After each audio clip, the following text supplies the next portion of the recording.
Assalamualaikum warahmatullahi wabarakatuh. Selamat pagi anak-anak.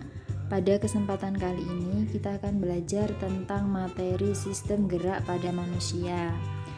Jika tidak ada rangka di dalam tubuhmu, dapatkah kamu melakukan senam? Tentu saja tidak ya.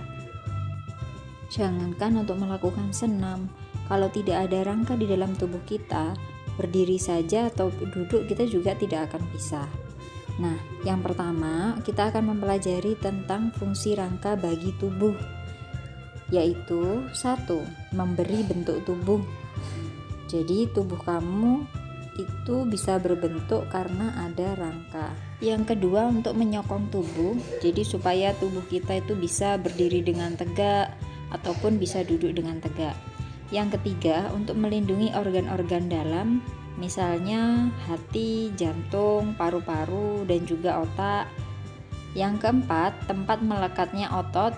Jadi otot kita itu melekat itu di rangka, di atas rangka. Yang kelima, tempat pembentukan sel darah. Jadi pembentukan sel darah ini terjadi di dalam sumsum tulang, di dalam tulang ya. Dan yang keenam, sebagai alat gerak pasif. Kenapa kok disebut sebagai alat gerak pasif? Karena rangka kita atau tulang kita itu tidak bisa bergerak tanpa adanya otot. Nah, dalam tubuh kita sendiri, rangka atau tulang itu dibedakan menjadi dua macam, yaitu skeleton aksial atau rangka utama dan skeleton apendikular atau rangka tambahan.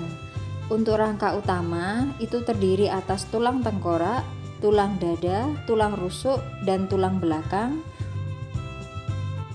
Sedangkan untuk skeleton apendikular atau rangka tambahan itu terdiri atas tulang anggota gerak atas, tulang anggota gerak bawah, tulang gelang bahu, dan juga tulang gelang panggul. Sekarang kita akan mulai mempelajari satu persatu. Yang pertama untuk skeleton aksial. Ya, jadi yang pertama ada tulang tengkorak. Tulang tengkorak itu ternyata terdiri dari berbagai macam tulang ya. Kalian bisa lihat di gambar, di situ ada tulang dahi, tulang hidung, tulang rahang atas, tulang rahang bawah, tulang pipi, tulang baji, tulang pelipis, tulang kepala belakang, dan juga tulang ubun-ubun. Berikutnya yang kedua, tulang rusuk dan tulang dada. Untuk tulang dada itu tepat letak di tengah-tengah dada.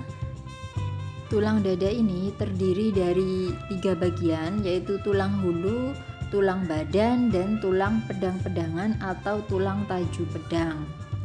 Selanjutnya untuk tulang rusuk itu terdiri dari atas ya 7 pasang rusuk sejati, 3 pasang rusuk palsu, dan 2 pasang rusuk melayang.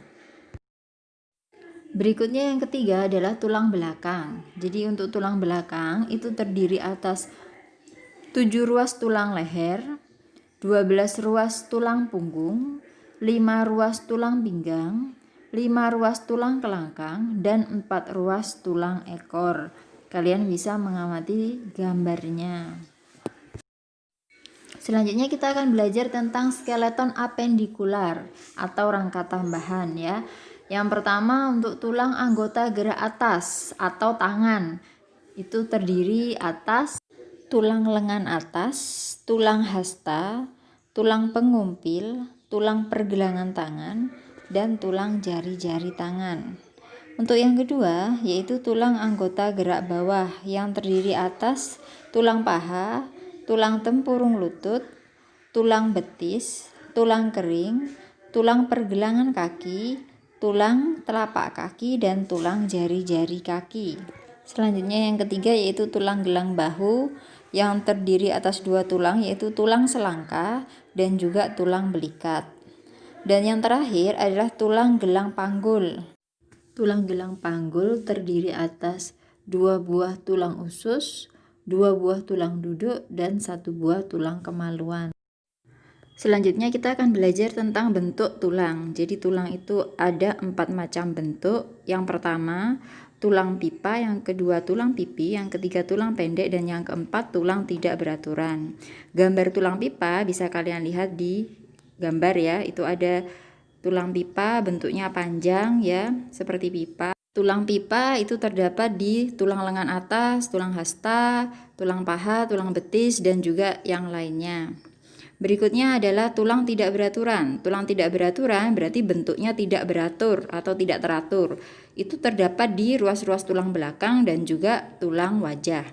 Selanjutnya yang ketiga adalah tulang pendek. Tulang pendek itu tulangnya pendek-pendek ya. Itu terdapat pada ruas-ruas tulang jari, tulang telapak tangan, dan tulang telapak kaki. Termasuk juga tulang pergelangan tangan ya. Nah, untuk yang keempat itu adalah tulang pipi. Bentuknya itu pipi tipis, itu terdapat di tulang dada, tulang rusuk, tulang belikat, dan juga tulang tengkorak. Selanjutnya kita akan belajar tentang struktur tulang. Jadi struktur tulang bisa kalian amati, ternyata tulang itu di dalamnya itu ada berbagai macam lapisan ya, dan juga ada pembuluh darah juga. Nah, kita akan mempelajari untuk lapisan yang paling luar dari tulang, yaitu dinamakan lapisan periosteum. Terlihat bahwa permukaan tulang yang panjang ditutup membran yang menempel dengan kuat yang disebut periosteum. Pembuluh-pembuluh darah kecil pada periosteum membawa zat-zat makanan ke dalam tulang. Membran ini penting dalam pertumbuhan dan perbaikan tulang. Selanjutnya di bagian bawah periosteum itu terdapat tulang kompak, ya, itu disebut juga tulang keras, yaitu suatu lapisan tulang yang keras dan kuat. Tulang kompak ini mengandung sel-sel tulang, pembuluh-pembuluh darah, zat kapur dan fosfor, serta serabut elastis. Kerasnya tulang disebabkan karena tulang mengandung zat kapur dan fosfor, sedangkan serabut-serabut elastis mempertahankan tulang agar tetap kuat, tidak mudah rapuh atau patah. Berikutnya kalian bisa melihat gambar dari tulang pipa ya, itu jadi tulang pipa itu ada tulang spons yang banyak rongganya, lalu ada sumsum tulang di bagian dalam dan saluran panjang pada tulang panjang. Ujung tulang panjang ditutup dengan suatu lapisan jaringan tebal, lunak dan lentur yang disebut dengan tulang rawan atau kartilago. Tulang rawan tersusun atas sel-sel yang dikelilingi oleh matriks protein yang dihasilkan oleh sel-sel tulang rawan. Selain di ujung-ujung tulang panjang, tulang rawan juga dapat ditemukan di ujung-ujung tulang rusuk, dinding saluran pernafasan, hidung, dan juga telinga. Beberapa bulan sebelum kita dilahirkan, tulang kita tersusun dari tulang rawan atau kartilago. Secara bertahap, tulang rawan akan rusak dan digantikan oleh tulang keras. Tetapi pada perkembangannya, tidak semua tulang rawan pada tubuh manusia akan digantikan oleh tulang keras. Contohnya, tulang telinga, tulang hidung, dan juga tulang penyusun persendian. Proses perubahan tulang rawan menjadi tulang keras disebut penulangan atau osifikasi. Tulang rawan memiliki rongga yang terisi oleh osteoblas atau sel-sel pembentuk tulang. Selanjutnya osteoblas akan membentuk osteosit atau sel-sel tulang. Selain mengalami osifikasi, tulang juga mengalami fusi atau penggabungan. Orang dewasa, jumlah tulang pada sistem rangka itu berjumlah 206 tulang. Dan ini adalah proses gambar osifikasi atau proses pembentukan tulang. Nah, bagaimana dengan pembelajaran hari ini? Semoga kalian bisa memahaminya ya. Nah, jangan lupa untuk tugasnya silakan dikerjakan. Terima kasih. Assalamualaikum warahmatullahi wabarakatuh.